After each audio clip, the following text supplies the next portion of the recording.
Hello and welcome to another edition of Superhero Movie Review Time. I'm your host Grant Liston, a very bored Englishman. This week I'll be reviewing The Wolverine. Now, I think I've only ever seen this film twice before doing the review. And I remember being very bored and very uninterested, and I've got to be honest, I can't remember a good 80% of this film. I know how it starts, I know how it ends, but that whole bit in the middle, I was like, what happened in this movie? Although I do remember it being slightly more enjoyable than X-Men Origins, because that film I haven't actually recovered from. I've still got the arseache from it. Released in 2013, The Wolverine serves as a sequel to X-Men The Last Stand and technically a sequel to X-Men Wolverine Origins. Directed by James Mangold, The Wolverine scored an impressive 71% on Rotten Tomatoes.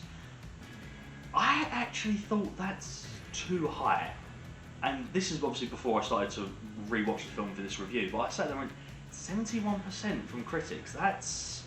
I think the audience score was 69%, and I thought, oh, that's very high for a film that I can't remember a damn thing about.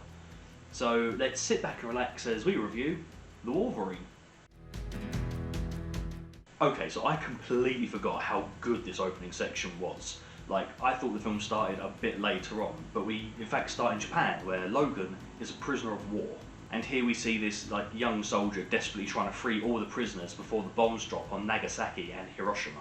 The young soldier ends up being saved by Logan from the blast, as Logan absorbs all that radiation and is completely fine due to his regenerative powers, and the soldier is just in complete shock and awe of what this is happening. And admittedly, the effects here, pretty grisly actually, really detailed, and I've got to admit I was a bit like, ugh, but in a really fun way. Now, I've got a bit of a nitpick here, and I do apologise, I know I'm the king of nitpicks here, but my issue with this one tiny bit here is the fact that when Logan's down in his cell, and he shouts up, "You're better off down here, you haven't got much time." Okay, you can probably hear the sirens going off, which means bombs about to be dropped. But how does he know what kind of bombs being dropped? From my understanding, the Nagasaki and Hiroshima bombs were a surprise attack, and of course it was due to the Manhattan Project, which was top secret. So these atom bombs, these nuclear destructive bombs, but never been seen before. So how does Logan know what these bombs are going to do?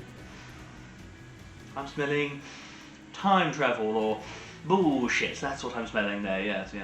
But this film does the cheapest cop-out and goes, oh, it was all a dream. And I was thinking, oh, I'd like the film to have started there, and carried on, but it was a dream. And Logan wakes up next to Jean Grey. Interesting. And she's played again by Famke Janssen. Fair play for coming back for the role. Easy payday, I suppose. But then it ends up being another dream. A dream within a dream. Oh, and by the way, that whole dream sequence with Jean Grey was to basically say Wolverine's never going to hurt anyone ever again. 2 hours and 20 minutes this film is, and at the 18-minute mark, Wolverine's saying, "I'm never going to hurt anyone again." Yeah, of course you are.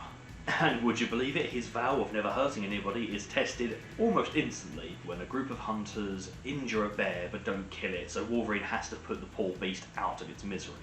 He then pursues the hunters and meets them at a bar. Yeah, admittedly, this next bit is very badass. I very much like this bit. But it's a little bit of a tease as well. So Wolverine struts in, full hobo Wolverine can I add. I love the look. And he's like, want to buy this guy a drink? And stabs an arrow into his hand and then pours whiskey over it. Oh yeah, grim. And just as you're thinking the bar fight's going to happen and Wolverine's going to kick the crap out of them all, this lady shows up. So this woman is Yukio, and I'm just going to stop the review right now to say there's a lot of Japanese names in this, and I suck at pronouncing names, so I completely apologise for the butchery of these names. I'm pretty sure this lady's pronounced Yukio, and it's played by Rila Fukushima. And once again, I completely apologise if I butchered it, I mean no harm, let's just move on. Yukio has then been sent by her boss Yoshida, who is the young soldier from the very start of the movie. It turns out he's dying and wants Wolverine to be there so he can thank him properly for saving his life. Once in Japan, Logan is showered and shaved and reintroduced to Yoshida, this time played by Hiroyuki Sanada. Yoshida then offers Logan a gift, the gift of death. the ability to take away his immortality so he can finally die. The catch, the powers will then be transferred to Yoshida to live on. Logan obviously doesn't want to do this, but Yoshida begs him for the power because he wants to stay alive to protect his granddaughter, Mariko, played by Teo Okamoto. So yeah, the film then takes a bit of a rough turn from this point onwards, as Logan's having a lovely wet dream about Jean Grey, only to wake up to see he's being molested by this blonde doctor, to only re-wake up again, another double dream sequence, and he finds out that Yoshida has died. We then fast forward to Yoshida's funeral, where, as you can imagine, things escalate quickly. Okay, so we got this sketchy dude on the rooftops, and bear in mind this funeral is packed with armed guards everywhere. But there's just some sketchy dude up on the rooftops. Wolverine sees him, says nothing. That's suspicious straight off the bat for me. No one else sees this guy, burning sunlight, him wearing full black on like a grave roof. He sticks out. You know, you look and go, oh, it's a cat. No, it's a full-grown bloke. Right? You're gonna see him. It's only about 5 minutes later where he notices one of the priests has got tattoos, which is quite unusual, where Logan thinks, I better do something here, tries to intervene in the funeral, and is shot by a priest by a shotgun. But the interesting thing here is Logan's regenerative powers seem to have stopped working properly. You know, he's not dead, but he's bleeding out. He's in pain for the first time.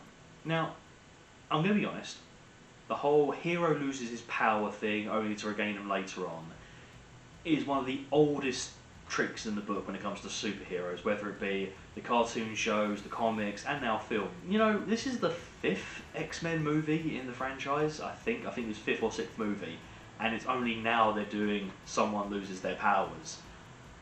Kinda gotta give them respect for waiting this long, but still, it's still a bad story in my opinion. I've never been a fan of that because you'll then spend the rest of the film waiting for him to get his powers back and not concentrating on the story itself. Oh, and of course it wouldn't be a funeral without someone recording something on their phone. Okay film, do you want me to be scared of her or be turned on? I can't do both. So Logan, in a desperate attempt to save Mariko from the Yakuza, tries to fight them all off, but he's suffering from all these various wounds he's picked up in the battle. Then this sketchy guy on the roof. This sketchy guy he's got a bow and arrow now. How has nobody clocked onto this guy? You know, this guy has irritated me from the minute I see him on that rooftop, because there's clearly going to be a reason why he's on that rooftop, and I can tell you already, I don't care. And all of a sudden he's got this bow and arrow and he's like doing the assist and helping Wolverine out. So the chase takes them to the train station, and Logan hasn't quite recovered from his wounds, but runs straight into more Yakuza. And this is so much fun. I rarely like action scenes with shaky cam. Nobody, look, you like this? Is this funny? See, nobody likes shaky cam. Nobody likes it. It's not fun. Nobody enjoys it. It's crap. Okay? Stop doing shaky cam. I hate it, hate it, hate it. Half a minute. As I was saying before my near mental breakdown, I don't usually like shaky cam and multiple cuts in a fight sequence. I like it to be a bit more fluid, a bit more like only cut when absolutely necessary. All this shaky cam and cuts. Don't like it. I'm not a fan.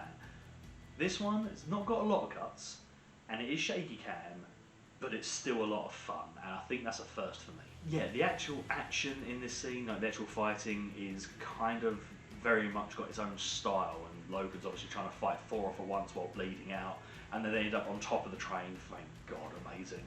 And they're trying to playing hopscotch over the low barriers and that, and it's fun.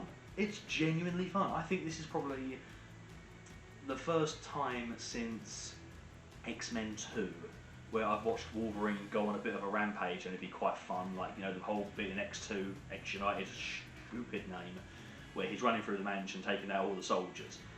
That was amazing. This one, it's up there. It's pretty fun. Logan and Mariko then try and lay low in a hotel while Logan tries to process what's going on, because it seems that the blonde lady doctor has dampened his power so he can be taken down easily. It's also revealed that Mariko is the sole benefactor of Yoshida's entire fortune of his will. That information and 2 or 3 sentences I just said there takes about 35 minutes of screen time to get through, bringing up this film's first real problem, pacing. It's abysmally paced. This is where I started to go, now I remember, now realise why I don't actually own this film on DVD. You know, it's probably, apart from Dark Phoenix, this is the only X-Men movie I don't own. Because, yeah, it does drag down to a screeching halt, because you've got an interesting setup opener, an epic fight on a train, and then this film just flatlines until the end. Like, it just absolutely bombs. And there's not... I was sitting there watching this film, writing the review down as I go along, thinking, I can't put Wolverine talks to Mariko, and then Blonde Doctor talks to that guy on the rooftop, because that's not interesting to talk about when they're just sitting around and talking. Yeah, you can say it's character growth and character development, but we already know what we need to know about Wolverine, and the rest of the characters just aren't that interesting. Yukio's pretty cool, but she goes for like 25 minutes of this film and comes back for the finale. Like, she's like the second most interesting character out of the rest. You know, Mariko's kind of bland, you know, the obvious bad guy just boring. This Viper lady's just sexily weird, and I'm not a fan. And then there's so much screen time building towards this possible love interest between Logan and Mariko, and it goes on and on and on. Oh look, they're boning, and on and on and on. It's just not necessary, like, at all. Logan seems to go from missing Jean to humping around rather quickly for my liking. I didn't realise Logan was a James Bond figure, you know, like, oh, I love you, until the next movie where you'll be completely forgotten about and I'll look like Sean Connery. It's just like, I hate when they say I love you in films, because you know they don't mean it. So it turns out Mariko suffers from Mary Jane Watson disease, as her only plot point of this movie is to be captured for the main hero to save her. My issue with this whole part is that all the villains know that, you know, Logan has his powers removed, and I assume they find them both in bed together. Why not kill Wolverine while he's asleep? You know, he's drooling on his pillow, he's got no regenerative powers. 2 in the face, take Mariko and go, game over. But no, they just take the girl. Oh, listen, this guy, he shoots Wolverine when he's fully pissed off. Brave of you, mate, but you had your chance and you missed it. So Logan then teams back up with Yukio. Thank God. She's incredible, this character, I love her, she's brilliant. She also has a very special gift. She can see glimpses into the future. Now this bit here, I love so much, and I'm going to tell you why I love it so much in a later review, but I promise it's worth the wait. Because she tells Logan, I know how you die. I've seen it. And she says, I see you on your back, blood everywhere, holding your own heart in your hands. Not only is that beautifully poetic, but just wait until the next review, because I love this line even more now. We now come to this film's exciting conclusion, where it turns out that evil blonde doctor lady is the villain Viper, and she kills Mariko's dad. Moving on. So I see what they're doing here, the old bait and switch. So you see this guy, Mariko's dad. Honestly, you can't even remember the character's name, very dull. But it's clear they're setting him up to be the movie's villain. Only for Viper to be properly announced, and she stabs him in the neck, and oh no, she's the villain now, oh right. Viper and her goons then leave a not so subtle message for Logan and Yukio. But wait, what's this? Logan finds out he's been bugged by the Matrix agents and self-operates to get his powers back. But then, another twist, it turns out that Mariko's dad isn't dead. Okay, you got poison straight to the neck there, you know, that's kind of like a kill shot. You see he's got poison on his face and that, but does he have powers we're not aware of? Apart from being a dick. So this guy and Yukio have a pretty fun sword fight, but this is a weird fight for me because I like it and I don't like it at the same time, because it's fun, it's stylized, and it's kind of nicely flowing and fluid, but the reason I don't like it is that it gets kind of repetitive with Yukio just going through the same flips and tricks and motions all around the room, and it's not as inventive as I think it could have been. I think they just had to pad out the runtime a little bit more for reasons unknown. But finally, the Wolverine is back as Logan regains his regenerative powers and gets into, once again, a fight where I like it and dislike it, because now he's got his powers back, a guy with a samurai sword is not going to kill Logan. But it's still pretty cool action, and it's kind of gory as well. The guy's taking proper lumps out of Logan. But you know there's no stakes in it because he's just going to regenerate. See where I'm coming from there?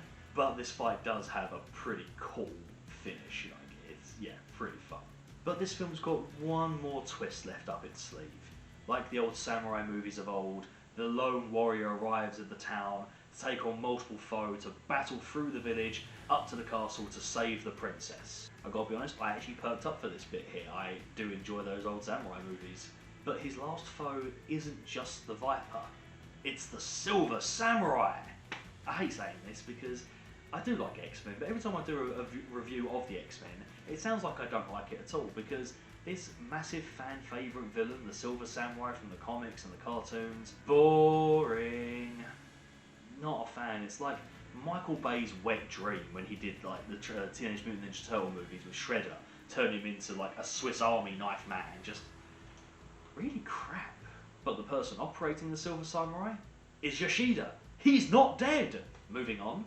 So during this fight, the Silver Samurai cuts off Wolverine's claws, which I admit is pretty fucking badass. I did not see that coming at all. Like, Wolverine's claws, indestructible adamantium, bang, bang.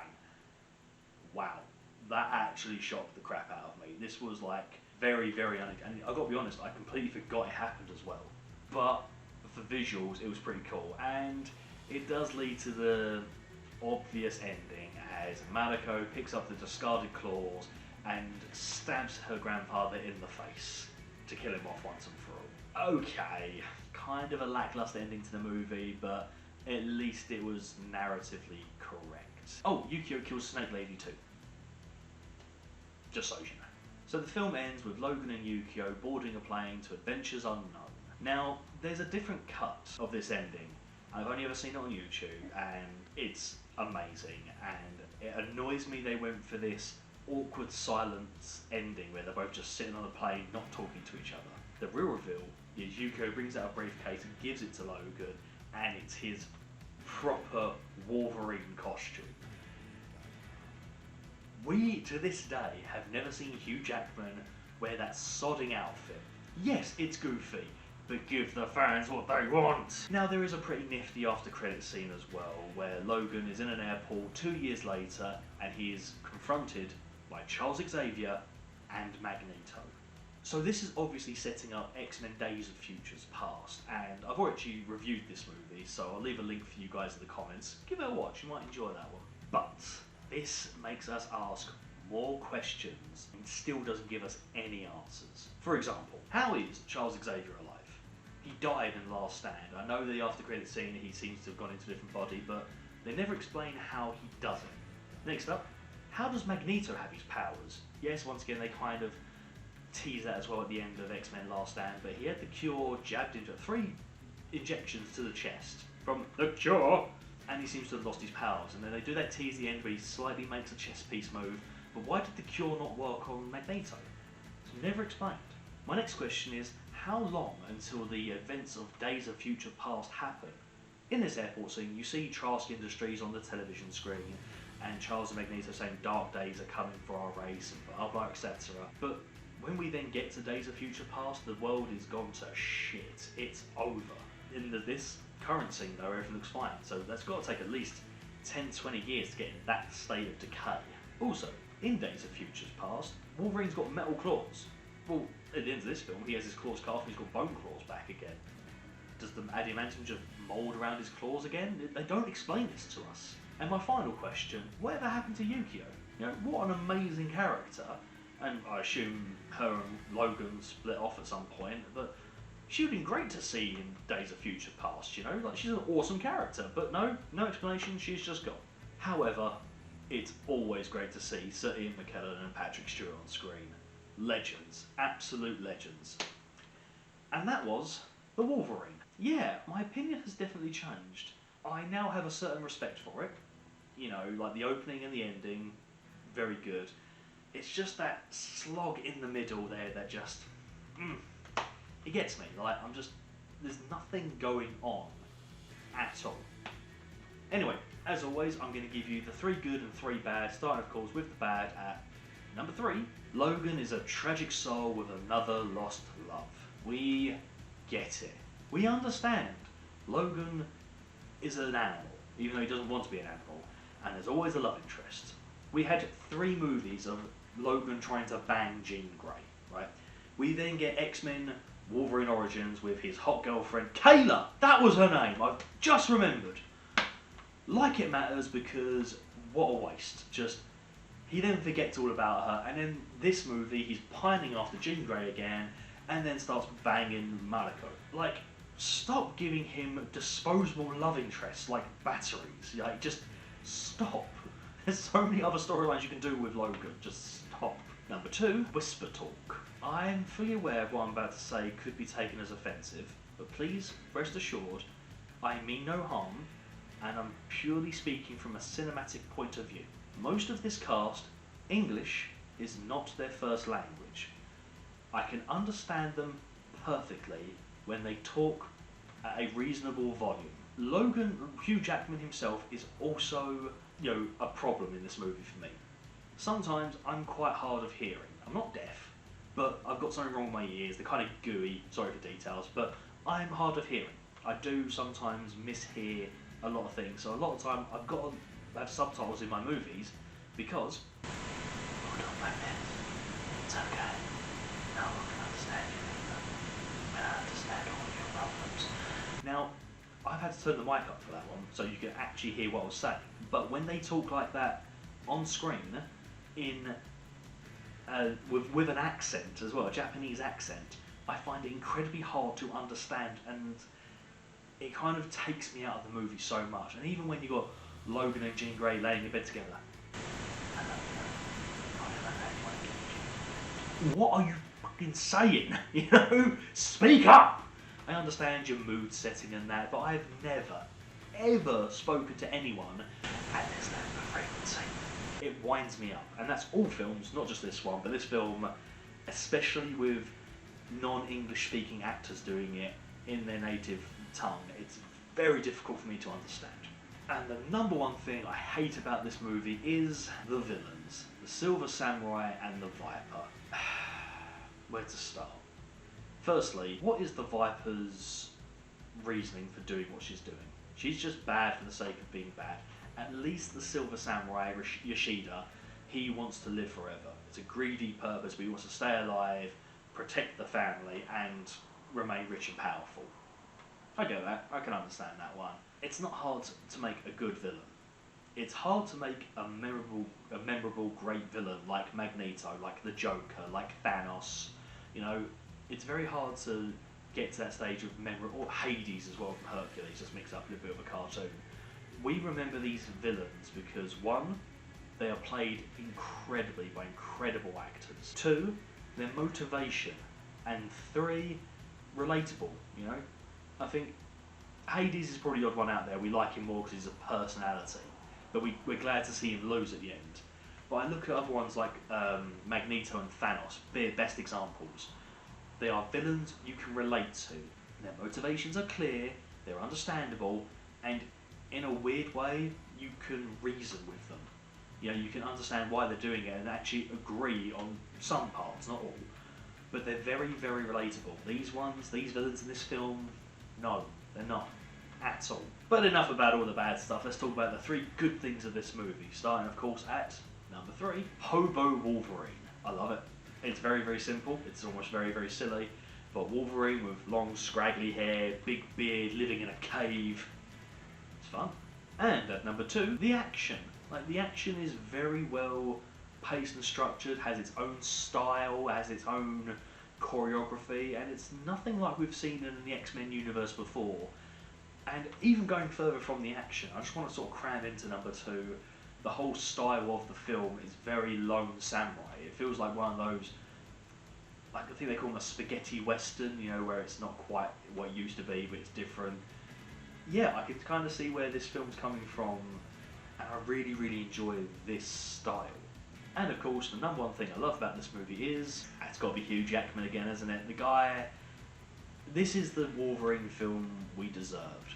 I know I've ragged on it a little bit here, but I still enjoyed most of it. The whole middle bit wasn't for me, but Hugh Jackman playing this disinterested, disgruntled former X-Men, he wants to be alone. He wants to stay away from the rest of the world because he's an animal, he's dangerous.